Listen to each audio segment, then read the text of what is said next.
आज फिर हम लोग एसएससी जीडी में पूछा गया, विगत वर्षों में पूछा गया प्रश्नों के हल की ओर चले। प्रतिशत का है चैप्टर। पहला प्रश्न है आज का, एक सरकारी कर्मचारी अपने आय का 76% खर्च कर देता है। यदि उसकी आय में 14% की वृद्धि हो जाती है तथा उसके खर्च में 10% की वृद्धि हो जाए तो उसकी बचत का वृद्धि प्रतिशत दशमलव के 2 स्थान तक शुद्ध ज्ञात कीजिए। सरकारी कर्मी है, उसका आय होगा, कुछ न कुछ कमाएगा, फिर खर्च करेगा और कुछ पैसा क्या करेगा, वो बचत भी करेगा। मान लो वह 100 रुपया कमाता है, कितना खर्च कर देता है, 76% खर्च कर देता है। 100 का 76%, 76 रुपया हो जाएगा। यह खर्च है तो बचत कितना होगा, आपको 24 रुपया बचत हो जाएगा। अब उसकी आय में कितने प्रतिशत की वृद्धि है, 14% की वृद्धि है। 100 में 14% जैसे ही आप बढ़ाओगे बढ़ के 114 हो जाएगा। और उसने खर्च में क्या किया, खर्च में भी 10% की वृद्धि कर लिया। खर्च यहाँ पर 76 रुपया मात्र है। इसमें जैसे ही आप 10% की वृद्धि करोगे तो 7.6 बढ़ जाएगा, 83.6 आ जाएगा, 83.6 आ जाएगा। कमाया कितना, 114, खर्चा कितना, 83.6। 83.6 में कितना जोड़ेंगे जो 100 होगा, पहले यह सोचिए। आप हो गए 0.4 जोड़ दीजिए तो 84 हो जाएगा, और 16 हो जाएगा 100, तो 16.4 और 14, 16 और 14 को जोड़ दीजिए तो जोड़िएगा 30.4 आ जाएगा, 30.4। ये उसका बचत होगा। पहले बचत कितना था, तो 24, अब कितना है, 30.4। बचत में वृद्धि हुआ, निश्चित रूप से हुआ। कितना हुआ, तो आप कहोगे 6.4 का वृद्धि है। किस बेस से है, तो कहोगे सर 24 के बेस से है। गुना में क्या होगा, प्रतिशत में लाएंगे तो 100 होगा। पॉइंट यहां से हटेगा बाबू, यहाँ पे 0 आएगा, ये 0 और ये 0 कट जाएगा। 8 या 24, 88, 64। आप कहोगे सर ये 80/3 आ रहा है। 80/3 इक्वल टू हो जाएगा, 3 से काटोगे जैसे ही 26 या 78, 26.2/3। इस 2/3 को आप लिख सकते हो 0.66, तो हम कह सकते हैं 26.67। ये आपका आंसर हो जाएगा। चलिए अगले प्रश्न की ओर।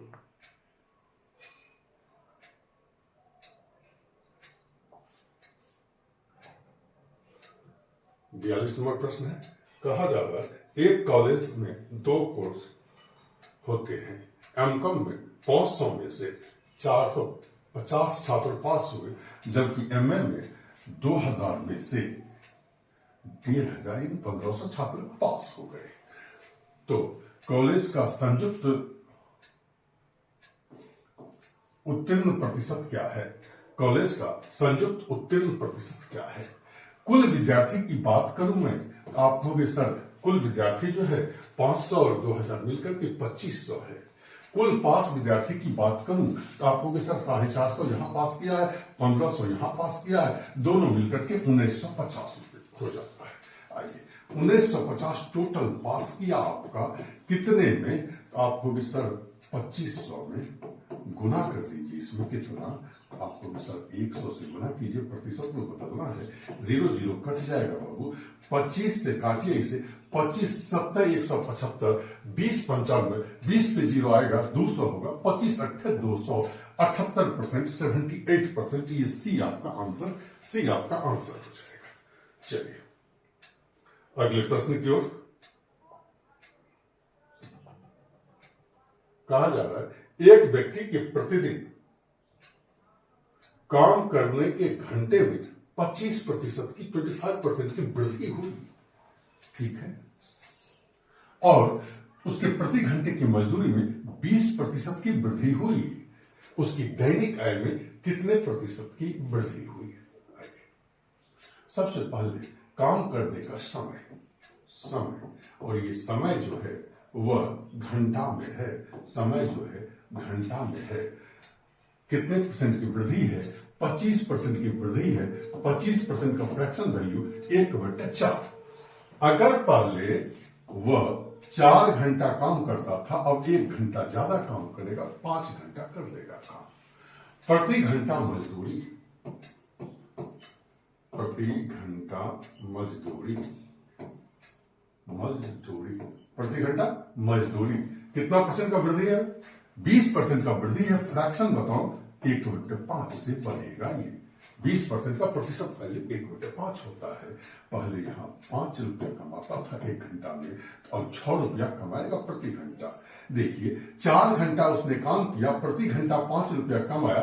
कितना कमाया? आप कहोगे सर ये 20 कमाएगा। यहां देखिए 5 घंटा ये काम किया, प्रति घंटा 6 कमाया। कितना कमाएगा? आप कहोगे सर ये 30 होगा। कितना से बढ़ा? तो आप कहोगे सर ये तो 10 से बढ़ गया। किस बेस से बढ़ा? तो 20 के बेस से। तो क्या ये फ्रैक्शन वैल्यू आ गया? परसेंटेज में जाना है तो मल्टीपल 100 तो करना ही होगा। ये कटेगा बाबू 2 टाइम में, और ये कट जाएगा 50%। ये आंसर हो जाएगा 50%। ये आपका आंसर हो जाएगा। चलिए, इस प्रश्न को यदि आप दूसरे तरीका से भी बनाना चाहें तो बन सकता है। घंटे में कितने परसेंट की वृद्धि? तो कहोगे सर 25% की वृद्धि। फिर मजदूरी में कितने परसेंट की वृद्धि? कहोगे 20% की वृद्धि। प्लस 20, प्लस प्लस, यहां पर प्लस का सिंबल लेगा। 25 गुना 20, अब बटे कर देंगे आप 100। जैसे ही आप इसे काटेंगे 25 चौका 100, 4 से 20 को काट देंगे 5 बार में, सबको जोड़ेंगे 25 और 20 45, 45 और 5 में 50 होगा, जो कि डी आपका ये आंसर हो जाएगा। इस दोनों मेथड में जो आपको बेहतर लगे उसे आप लेंगे। चलिए अगले प्रश्न की ओर चलें। अगला प्रश्न कहा जा रहा है, यदि P Q से 40% कम है, P कम है Q से, Q P से कितना प्रतिशत अधिक है? यहां 2 क्वेश्चन मिक्स है। ये यहां से ये दूसरा क्वेश्चन होगा। ये अब आंसर किसका दिया हुआ है ये तो नहीं कह सकते, दोनों बना देते हैं। आइए इस क्वेश्चन को पहले देख लेते हैं। यदि P Q से 40% कम है, P जो है वह Q से 40% कम है, P -40% है। अगर मैं Q को 100 मान लूं तो ये 40 कम हो जाएगा, 60 हो जाएगा। रेशियो की बात कर लो, आपको सर 3:5 का रेशियो है। पूछा जा रहा है Q P से कितना परसेंट अधिक है? Q जो है P से देखो अधिक है, ये 3 है, ये 5 है, अधिक है। कितना अधिक है? 2 अधिक है। किस बेस से अधिक है? तो भाई 3 के बेस से अधिक है। गुना करो 100 से, 200/3, 200/3, रिजल्ट आएगा आपका 66.66%। 66.66%। अब इस क्वेश्चन को देखो, ये प्रश्न देखा, यदि x y से 80% अधिक हो, x जो है वह y से 80% अधिक है, ये 80% अधिक है। अगर y 100 होगा तो x कितना होगा? 180, कारण 80% अधिक है। अगर फ्रैक्शन की बात करोगे तो ये 0 और ये 0 कटेगा, 2 से काट दो बाबू, 9 टाइम में ये कट जाएगा, 2 से काट देंगे 5 टाइम में ये कट जाएगा, 9:5 का रेशियो आएगा। अब पूछा जा रहा y जो है वह x से कितना प्रतिशत कम है? वो ये y x से कम दिख रहा है कि नहीं दिख रहा है? हाँ निश्चित रूप से दिख रहा है। कितना कम दिख रहा है? 4 कम दिख रहा है। किस बेस से? तो 9 के बेस से गुना हुआ 100। 400/9, तो 100/9। अगर मैं कहूं आपसे, मैं आपसे पूछूं 100/9, तो आपका जवाब होगा 11.1/9। 11 सही 1/9। उसमें 4 से जैसे आप मल्टीपल करेंगे, अगर 44 सही 4/9, ये आंसर आ जाएगा इतना परसेंट। ठीक है, क्वेश्चन में टेक्निकल एरर है प्रिंटिंग का। अगले प्रश्न की ओर चले। कहा जा रहा है, यदि S T का 160% है तो T S का कितना प्रतिशत है? चलिए, यदि S T का 160% है, T को 100 मान लेंगे, इसका 160%, तो 160 ही होगा, थर्ड बेस तो 100 ही। उसका पूछा जा रहा है T S का कितना प्रतिशत होगा? S है कितना? 160। 160 का कितना प्रतिशत x प्रतिशत बराबर t यानी 100। काटेंगे इसे आप 20 से 8 बार में ये कटेगा, 5 बार में ये कटेगा। फिर यदि आप काटते हो 4 से काट दो 2 टाइम में, 4 से काट दो 25 टाइम में। 25 पंचे 125 बटे 2, 125 बटे 2। अगर किसी भी संख्या में 2 से भागा देना हो और यह आप जानते हो कि यह 125 विषम संख्या है तो 1 घटा दीजिए 124, 124 का आधा कीजिए तो आपको होगी 62, या फिर इसमें यूं करें आप ऊपर नीचे 5 से गुना कर देंगे तो भी आ जाएगा। 125 पंचे 625, नीचे में 5 दूनी 10, 625 बटे 10 अर्थात 62.5। अगले प्रश्न की ओर चले।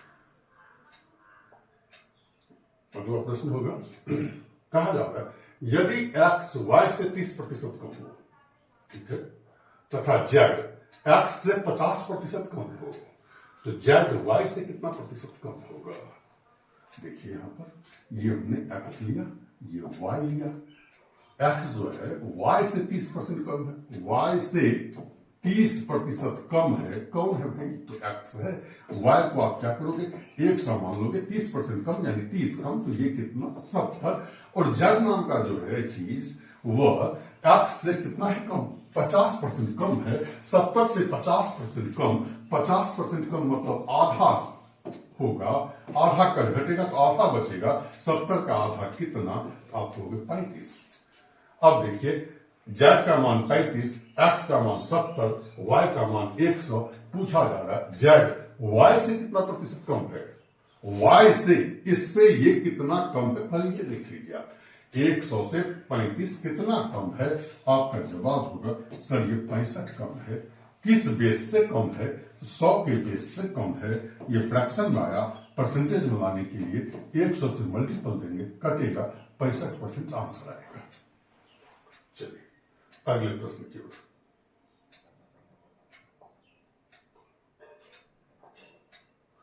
अगला प्रश्न कहा जा रहा है पी क्यू से 33 सही 1/3% कम कमाता है तो क्यू क्या होता है, कितना प्रतिशत अधिक कमाता है। P जो है Q से 33 सही 1/3% कम कमाता है तो Q P से कितना प्रतिशत अधिक कमाता है।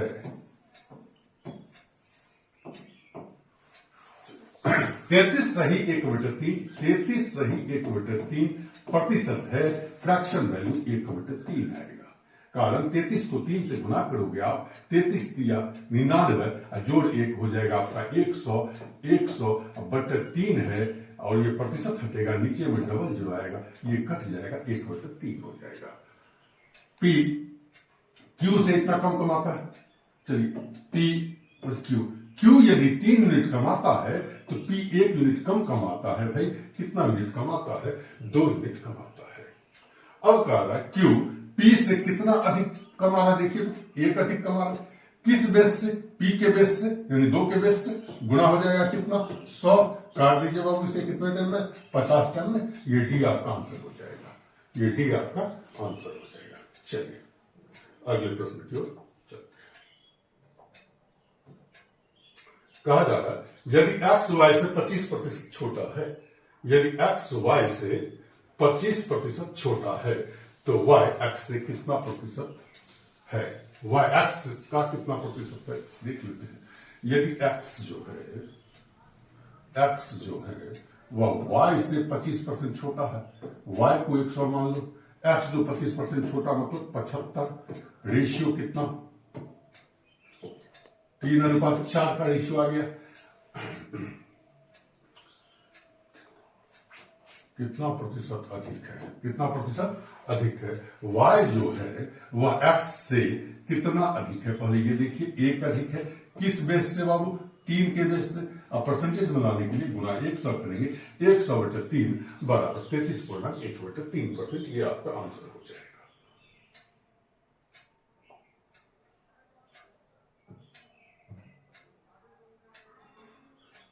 उसके बाद कहा जा रहा है प्रश्न है यदि ए का 15% बी के 45% के बराबर हो तो ए माइनस बी का कितना प्रतिशत ए के बराबर होगा। चलिए ए का 15% यानी 15/100 बराबर बी का 45/100। ये दोनों आपस में बराबर है, प्रश्न के आधार पर कटेगा बाबू। तो क्या मैं आपसे अगर पूछ लूं a/b क्या होगा तो आपका जवाब होगा सर ये 3/1 होगा। a का मान यदि आप 3 रखोगे तो b का मान आपको 1 रखना ही होगा। अब देखिए a माइनस बी 3 में से 1 घट गया, 2 का कितना प्रतिशत x% बराबर a है कितना 3 बराबर 3 तो x बराबर कट जाएगा बाबू, क्रॉस मल्टीपल जैसे ही आप लेंगे x बराबर 150% होगा।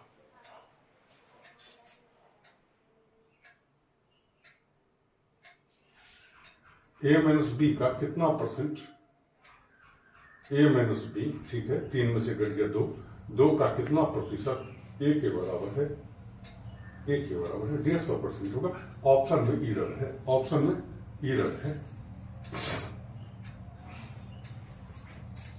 ऑप्शन में एरर है बाबू, ये 150% होगा, प्रिंटिंग एरर है। चलिए अगले प्रश्न की ओर चलते हैं।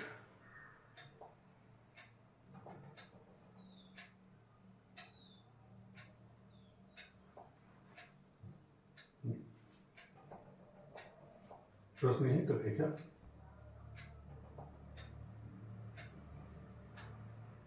ही प्रश्न है जो प्लीज मेरे वीडियो को लाइक करें, शेयर करें और सब्सक्राइब करें। हम छी पोथी के फाटल पन्ना, अहाँ कुशल जलसाज पढ़िए, अहाँ कुशल जलसाज पढ़िए। अहाँ सब जतेक आदमी छी हमर व्यू बढ़बै वाला व्यक्ति जे भी छी, छात्र छात्रा सब हमर कुशल जलसाज छी। धन्यवाद।